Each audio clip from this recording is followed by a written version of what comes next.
Guilt rises within us only after we have a breakthrough. It is one of those delta indicators to show us the difference between the old self and the new self. So if you feel this guilt, shame, fractals of this guilt, congratulations, and it's time to celebrate, even though I might not feel like celebrating right here. But you already had the breakthrough. You are literally in a different consciousness. You are literally in a different vibratory, energetic bandwidth. And what you're feeling is this difference in environments of the self. And you kind of know that more things are coming up, right? Because the environment, the outside, has to balance out. And so with this video, I want to explore this mechanism of transmutation through guilt.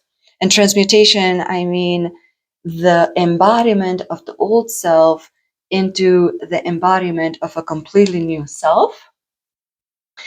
And I want to explore this through the lens of self-leadership.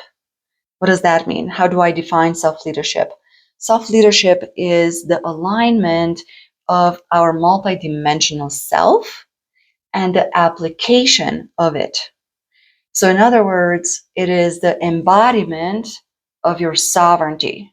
And sovereignty, I view it as authenticity and authority. You're moving from a state of empowerment. So self-leadership is this place where you already know that change is the only constant, and you have accepted that, and you're no longer afraid to move forward constantly. You are sort of okay, at peace with changing yourself, growing into the sovereignty, one little breakthrough at a time. And so here we are at guilt. And guilt is majestic because, again, it is a place to celebrate such an achievement. You've already had a breakthrough, and the harder the breakthrough, the more hurtful it was, the higher the leap into yourself is. And so first, let's explore this state of guilt, because sometimes it is misleading that this is actually where you're at. When you have a breakthrough and you can't maintain that momentum, you can't actually go forward. You had it, you moved, and it feels like you have a barrier right here. The things, the actions, your momentum don't actually bear fruit. And what you're perceiving is that things on the outside, like a membrane, is pushing on you instead. So on a more sort of intuitive level, without introspection, the action is for us to look at, what is my belief system? What is it on the outside that is hindering me to move and to apply myself forward to actually go someplace? When we take the time to go inward and we start exploring ourselves, we're starting to understand that it's actually our guilt, it's maybe shame of the new self, it is the pettiness, it is the comparisons that we hold, or our unreadiness to let go of the environment that we had or that we held, because we know that the environment where we're going, those things cannot exist, they cannot coexist. So we need that time of transition to literally refine, define, let go, sever, completely detach at an environmental level. Now, this doesn't necessarily mean that your physical environment has to completely change. Sometimes that's true, but many times it's simply our definitions that we hold with our environment that need reframing. And in other situations, that means that no, physically we're moving. Physically, we're letting go of a set of people. We're literally changing homes. But again, I'm mostly focused on the internal, on our definitions. And if we do that work first, the actions are a lot easier. I'm not saying it's easy. It's never easy. I'm just saying when you do one thing at a time, you're executing the actions, but everything has come to a completion within. And that's a totally different execution than having to do both at the same time. Okay, so when you start to move inwards and you're realizing, oh, it is guilt, you can see that it's all the strings, the hooks that you have within you that are still attached to people, places, homes, locations, ideas, right? All these types of relationships, which means you are well into the mechanism of change. So let's make a parenthesis here and explain that mechanism so then we can build on that. So the mechanism of change starts with an idea. You see a clarity because you're starting to feel already that this environment is starting to be limiting. It is oppressive.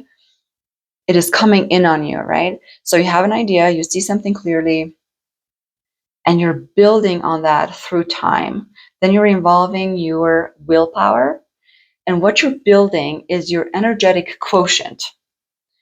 As that energetic quotient grows and grows, imagine it as a balloon. It's going to come to a point where it's ready to burst. Now, I'm talking about, again, an inner realization, an inner entering into a different energetic vibrational state. It doesn't have to be an action on the outside. It is simply, I understand now. I see now what I couldn't see at all before. I'm feeling completely different. The action doesn't have to follow. You can maintain your environment at this point, but undoubtedly you already went through this breakthrough. Okay, many of us are focusing on this breakthrough. If I only had that breakthrough. The truth is the mechanism of change has two parts. It's this breakthrough and then maintaining the breakthrough and embodying that breakthrough. Many times, at least for me, that second part was by far more difficult than the breakthrough. If there's a miscalculation, or you don't know, or whatever, and the energy quotient was not enough to sustain one, the breakthrough, and two, the embodiment of the breakthrough, it is very, very easy for us to fall back to the old self because of math. There's just not enough resources to sustain that energetic detoxification that happens actually through that period of guilt, right? Because that's basically what that period is. You are literally detoxifying attachments that were associated with the old self in this embodiment phase. That takes a lot of energy. Here's the kicker. If you fail, then from an energetic speak, you are at high risk to enter this mode of defeat. Because at a subconscious level, your psyche registers this as a failure. You yes, successfully you have built up your energetic quotient, that's X. You had your breakthrough, Y, but your Z, you failed. Z is larger than you. And so with the next math, what you have to understand that your quotient has to be much bigger than what it should have been in the first place, because now you have to also overcome the energetic perception of defeat of your first failure. If that energy quotient is not at least double or triple, right, than the first one, you're going to fail again. So at that failure, after the second failure, typically for most of us, some people have a higher rate of tolerance. They keep going.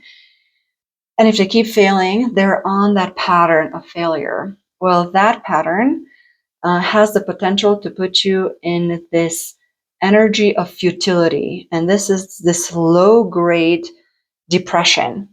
You're not 100% depressed, but it's just this, why try? Why you're just kind of, I'm just going, and maybe something opens up, but I just barely survive. I don't have energy. I just don't have enough energy, because you don't. You're in this mode.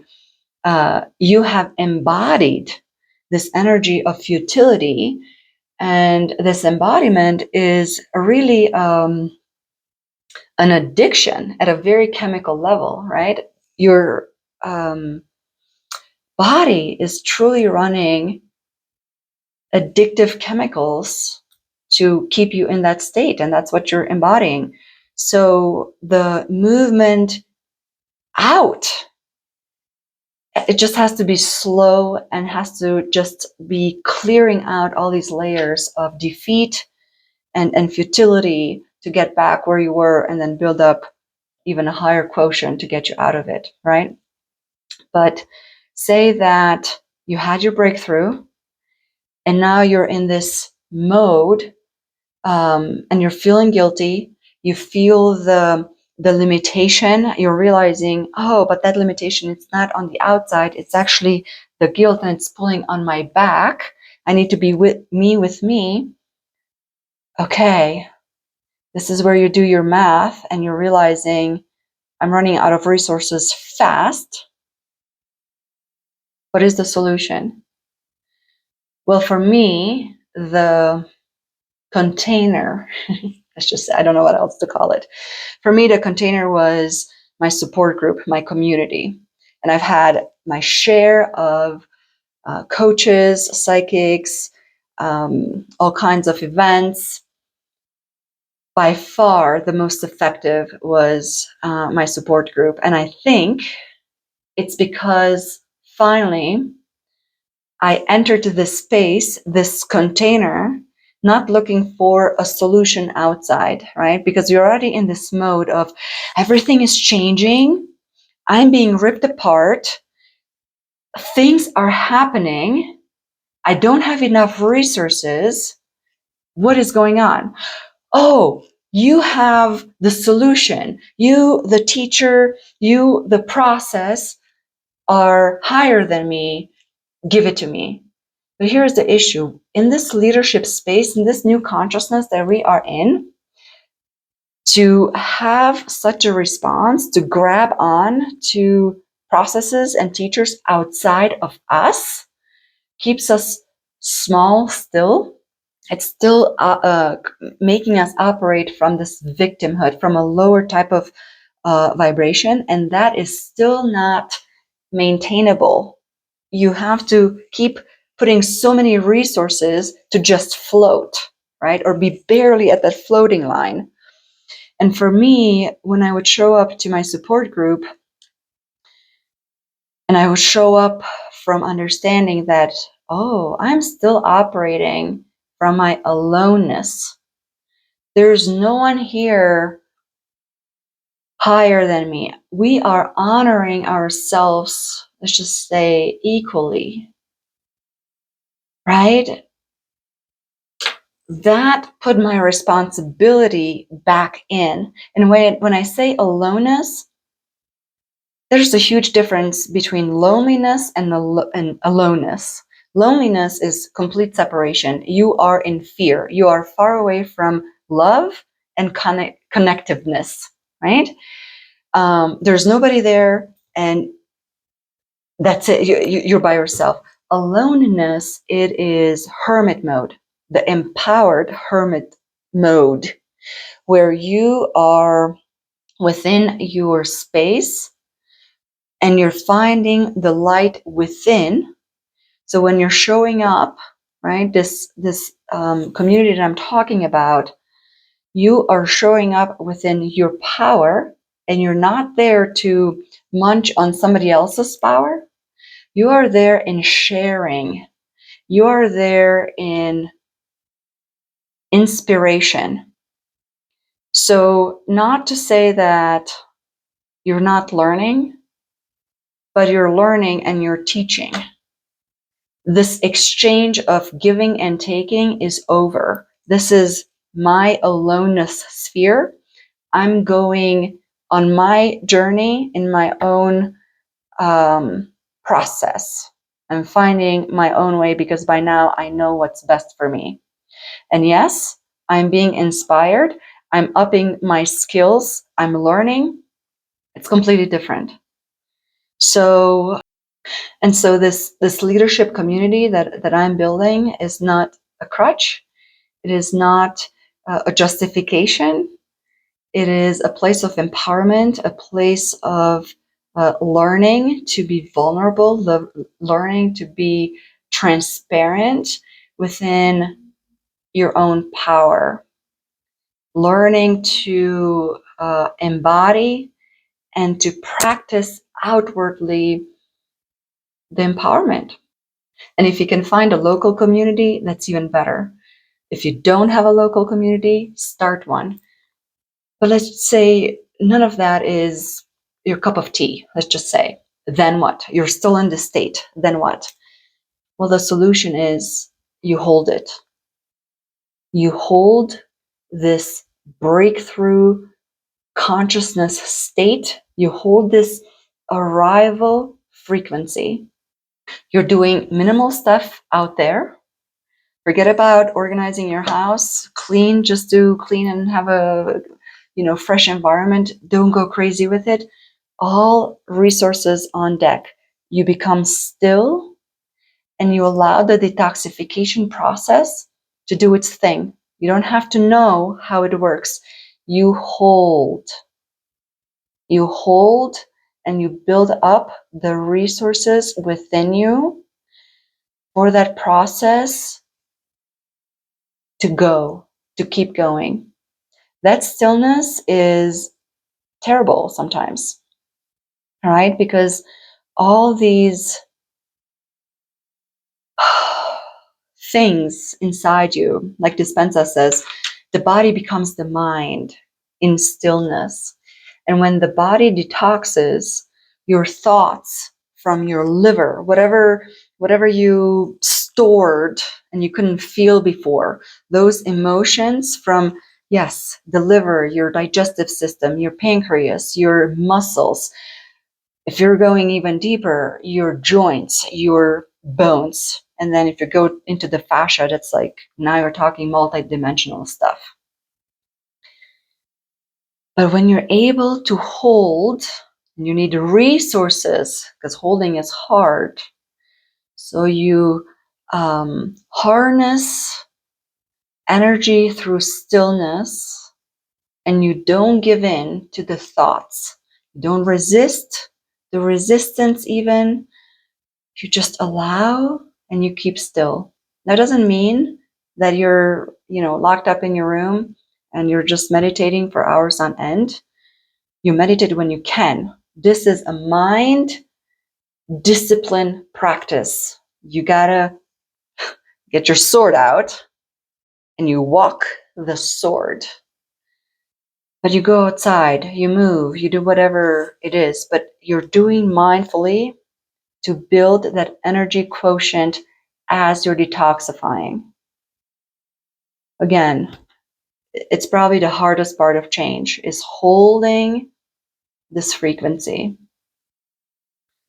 But anyway, thank you for being here with me. This is the path of self-leadership.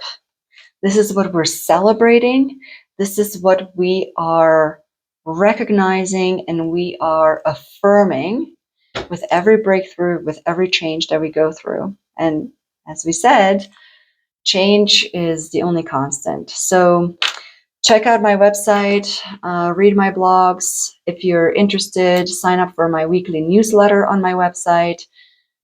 Thank you so much. I'll see you around.